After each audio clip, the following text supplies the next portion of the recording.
تفسیر ضیاء القرآن جلد نمبر 5 بسم اللہ الرحمن الرحیم۔ سورہ واقعہ آیت نمبر 75۔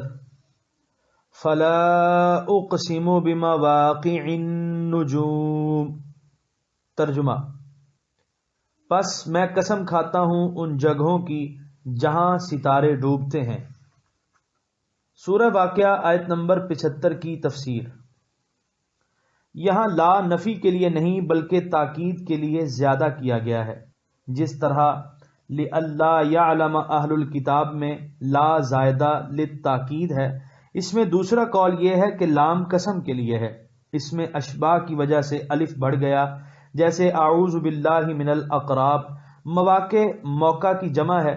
قتادہ کا ایک قول یہ ہے کہ اس سے مراد ستاروں کے غروب ہونے کے مقامات ہیں، کیونکہ ان کے غروب سے ہی اللہ تعالیٰ کی توحید اور ان اجرام سماوی کے فانی ہونے کا ثبوت ملتا ہے۔ اور قتادہ کا دوسرا قول یہ ہے کہ مواقع النجوم سے مراد ان کی منزلیں اور ان کی مداریں ہیں۔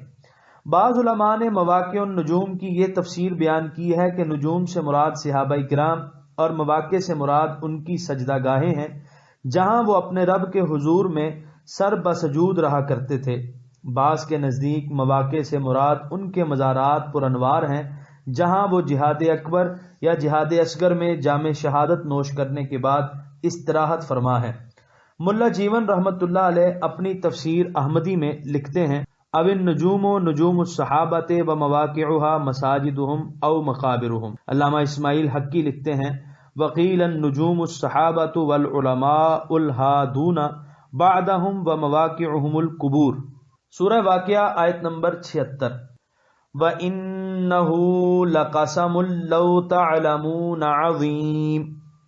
ترجمہ: اور اگر تم سمجھو تو یہ بہت بڑی قسم ہے۔ سورہ واقعہ آیت نمبر 77۔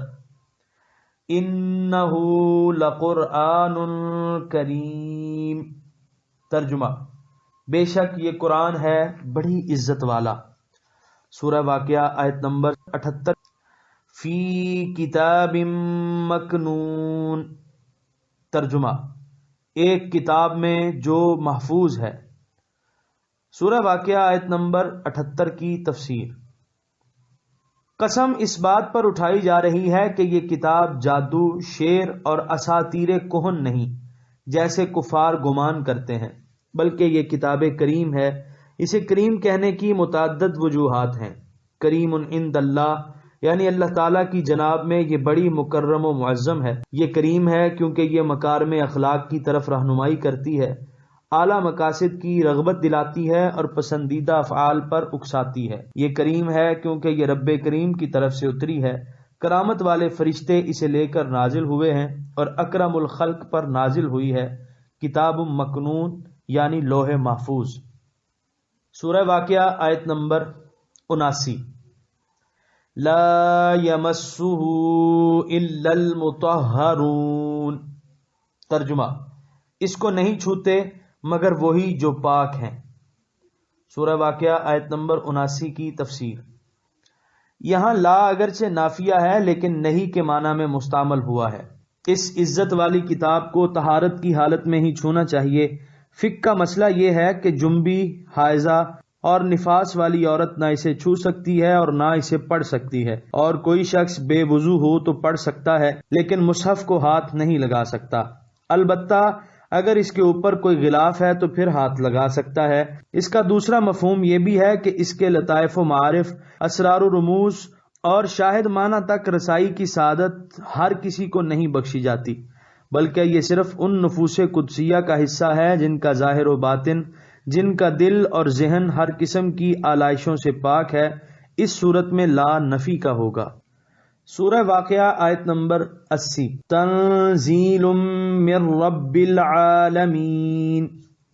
ترجمہ: یہ اتارا گیا ہے رب العالمین کی طرف سے۔ سورہ واقعہ آیت نمبر 81۔ افبہذا الحدیث انتم مدہنون۔ ترجمہ: کیا تم اس قرآن کے بارے میں کوتاہی کرتے ہو؟ سورہ واقعہ آیت نمبر 81 کی تفسیر۔ قرآن کریم کی صفات جلیلہ ذکر کرنے کے بعد کفار کو تنبیہ کی جا رہی ہے کہ اے کفار، تمہاری طرف ایسی جلیل القدر کتاب نازل کی گئی ہے اور تم اسے اہمیت ہی کوئی نہیں دیتے، اس کے روشن دلائل سنتے ہو اور آیات بینات دیکھتے ہو، لیکن اس کی دعوت کو قبول نہیں کرتے۔ سورہ واقعہ آیت نمبر 82۔ وَتَجْعَلُونَ رِزْقَكُمْ أَنَّكُمْ تُكَذِّبُونَ۔ ترجمہ: اور اس کی بے پایاں برکتوں سے تم نے اپنا یہی نصیب لیا ہے کہ تم اس کو جھٹلاتے رہو گے۔ سورہ واقعہ آیت نمبر 82 کی تفسیر۔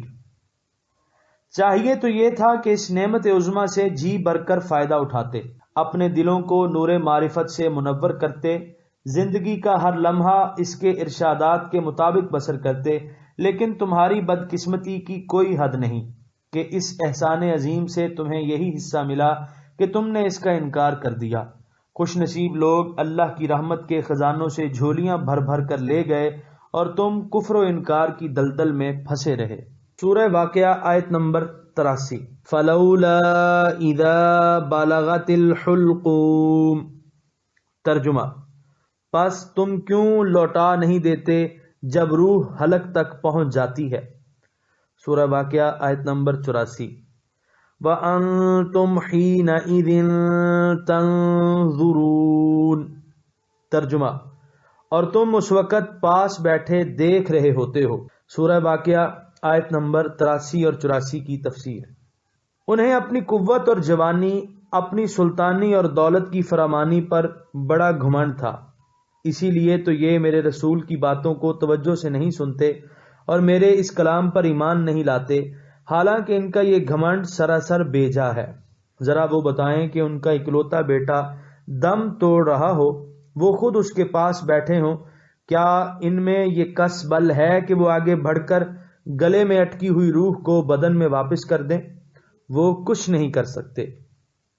انسان کی بے بسی کی اس سے بڑھ کر اور کیا دلیل ہے کہ وہ اپنے لختے جگر کو بھی موت کے پنجے سے چھڑا نہیں سکتا۔ سورہ واقعہ آیت نمبر 85۔ وَنَحْنُ أَقْرَبُ إِلَيْهِ مِنْكُمْ وَلَكِنْ لَا تُبْصِرُونَ۔ ترجمہ: اور ہم اس وقت بھی تم سے زیادہ مرنے والے کے قریب ہوتے ہیں، البتہ تم دیکھ نہیں سکتے۔ سورہ واقعہ آیت نمبر 85 کی تفسیر۔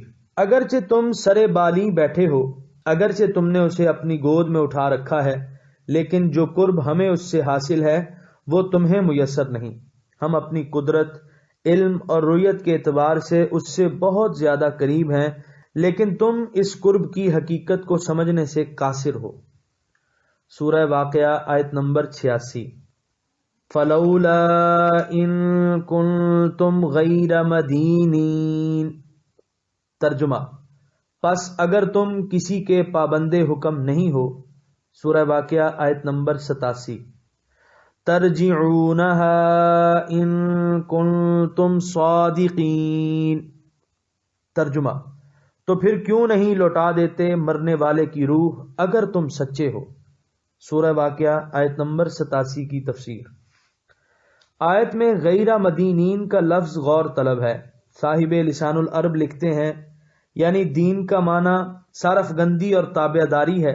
غلام کو مدین اور کنیز کو مدینہ کہتے ہیں کیونکہ وہ دونوں اپنے مالک کے حکم کے سامنے صرف گندہ ہوتے ہیں اور اس کے حکم سے انہیں سرتابی کی مجال نہیں ہوتی۔ اس کے بعد علامہ ابن منظور لکھتے ہیں اس آیت میں فرا کہتے ہیں کہ غیر مدینین کا معنی ہے غیر مملوکین، یعنی اگر تم کسی کے زیر فرمان اور تابع حکم نہیں بلکہ اپنی مرضی کے مالک ہو، جو جی میں آئے وہ کر گزرتے ہو، تو پھر گلے تک آئی ہوئی روح کو اپنے اختیار اور قدرت سے واپس کیوں نہیں لوٹا دیتے؟ تمہاری انتہائی آرزو ہے کہ تمہارا بیٹا زندہ رہے، تم نے اس کی صحت کے لیے بڑے جتن کیے ہیں، قابل ترین طبیبوں سے علاج کرایا ہے، اس کے باوجود تم اپنے بیٹے کو بچا نہیں سکتے۔ تم سے زیادہ بڑھ کر بے بس اور کون ہو سکتا ہے؟ قدرت کا مالک اللہ تعالیٰ ہے، جو چاہے کر سکتا ہے۔ سورہ واقعہ آیت نمبر 88۔ فَأَمَّا إِن كَانَ مِنَ الْمُقَرَّبِينَ۔ ترجمہ: پس وہ مرنے والا اگر اللہ کے مقرب بندوں سے ہوگا. سورہ واقعہ آیت نمبر 89. فروح وریحان وجنت نعیم. ترجمہ: تو اس کے لیے راحت، خوشبودار غذائیں اور سرور والی جنت ہوگی. سورہ واقعہ آیت نمبر 89 کی تفسیر. اس کے بعد اب متوفی کا ذکر ہو رہا ہے کہ اگر وہ مقربین کے زمرے میں سے ہے تو اس کا اعزاز و اکرام اس طرح کیا جائے گا. اگر وہ اصحاب الیمین میں سے ہے تو اس کی پذیرائی یوں ہوگی، اور اگر وہ اللہ تعالیٰ کی آیتوں کو جھٹلانے والے اور گمراہوں میں سے ہے تو اس کی درگت یوں بنے گی. یہ جو کچھ تمہیں بتایا جا رہا ہے یہ حق ہے، یہ سچ ہے، اس میں شک و شبے کی کوئی گنجائش نہیں. سورہ واقعہ آیت نمبر 90. وَأَمَّا إِن كَانَ مِنْ أَصْحَابِ الْيَمِينِ. ترجمہ: اور اگر وہ اصحاب یمین کے گروہ سے ہوگا. سورہ واقعہ آیت نمبر 91. فَسَلَامٌ لَكَ مِنْ أَصْحَابِ الْيَمِينِ. ترجمہ: تو اسے کہا جائے گا تمہیں سلام ہو اصحاب یمین کی طرف سے. سورہ واقعہ آیت نمبر 92. وَأَمَّا إِن كَانَ مِنَ الْمُكَذِّبِينَ الضَّالِّينَ. ترجمہ: اور اگر وہ مرنے والا جھٹلانے والے گمراہوں سے ہوگا. سورہ واقعہ آیت نمبر 93.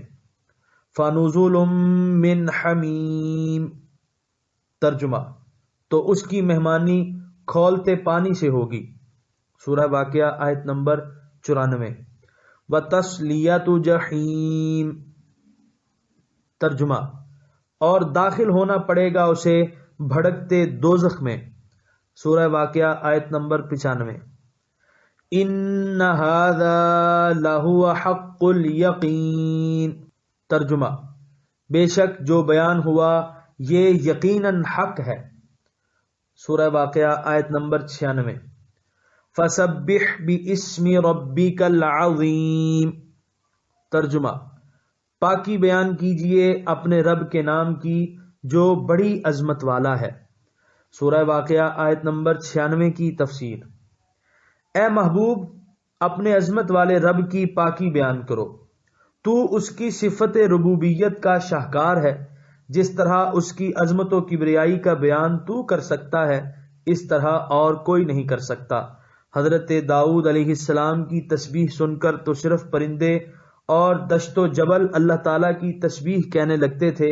اے حبیب، جب آپ اپنے رب جلیل کی تسبیح بیان کریں گے تو آسمانوں کی بلندیاں، زمین کی پستیاں، سمندروں کی وسعتیں اور فضاؤں کی بے کرانیاں اللہ تعالیٰ کے ذکر، اس کی تحمید و تمجید، اس کی تسبیح و تحلیل سے گونج اٹھیں گی. سبحان ربی العظیم، سبحان ربی العالی، لا الہ الا انت سبحانک انی کنت من الظالمین، سبحان اللہ والحمد للہ، لا الہ الا اللہ واللہ اکبر، لا الہ الا اللہ وحدہ لا شریک لہ، لہ الملک ولہ الحمد وہو علی کل شیء قدیر. اللہم انی عبدک وابن عبدک وابن امتک ناصیتی بیدک ماضٍ فی حکمک عدل فی قضاؤک اسألک بکل اسم هو لک سمیت به نفسک وانزلته فی کتابک وعلمته احدا من خلقک او استأثرت به فی علم الغیب عندک ان تجعل القرآن العظیم. یہاں پر 27ویں پارے کا 16واں رکوع مکمل ہوا اور یہاں پر سورہ واقعہ مکمل ہوئی. آپ دیکھ رہے ہیں PATF Islamic info YouTube channel. مزید اسلامک ویڈیوز کے لیے ہمارا چینل سبسکرائب کریں.